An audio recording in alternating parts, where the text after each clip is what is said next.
আচ্ছা ম্যাডাম, অনেক মানুষ কাল সর্প দোষ খুব ভয় পায়।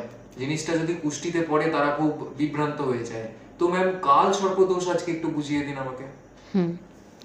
কালসর্প দোষ হলো কোনো জন্মছকে যদি রাহু বা কেতু এক সাইডে আছে, রাহু বা কেতুর মধ্যে যে কোনো একজন একটা সাইডে, আর তার ঠিক উল্টো দিকে 180 ডিগ্রিতে তার অল টোটাল প্ল্যানেটস যদি থাকে, আর রাহু কেতুর মাঝে যদি সব প্ল্যানেটসগুলো রয়ে যায়, সেটাকে বলে কালসর্প দোষ। মানে এক সাইডে রাহু বা কেতুর একজন, আর উল্টো সাইডটাতে অল প্ল্যানেটস, তাকে বলে কালসর্পদোষ। এক্ষেত্রে কি হয়, মানুষের জীবনে প্রচণ্ড বাধা, মানে সে যে যা কাজ করতে যাবে তাতেই সে বাধা পাবে। ছোটোবেলায় পড়াশোনা করবে, তাতে বাধা, মন বসবে না, সেই থেকে তখন থেকে শুরু হবে।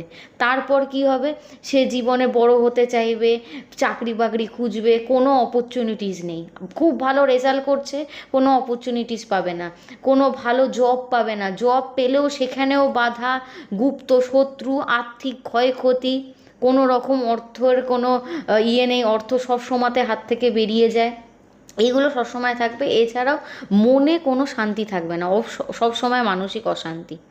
ঠিক আছে, এইগুলোই মেনলি কালসর্পদোষে হয়।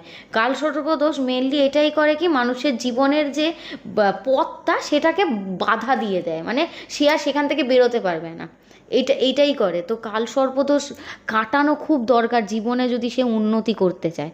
মেনলি কি করতে হবে, কালসর্পদোষের যন্ত্র সে বাড়িতে স্থাপন করতে পারে, কালসর্পদোষ ভালো পুরোহিতকে দিয়ে পুজো করতে পারে, যজ্ঞ। তার সাথে সে কিসের কিসের যজ্ঞ করবে, অবশ্যই গণেশ অথর্ব শীর্ষ পাঠ করাবে।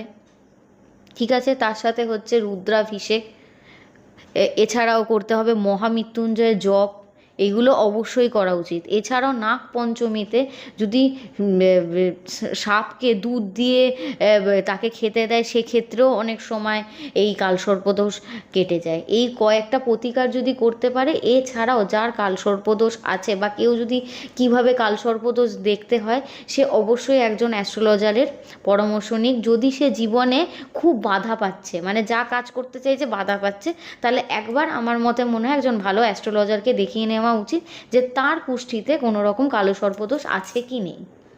এটাই হচ্ছে কালসর্পদোষের। ঠিক আছে ম্যাডাম।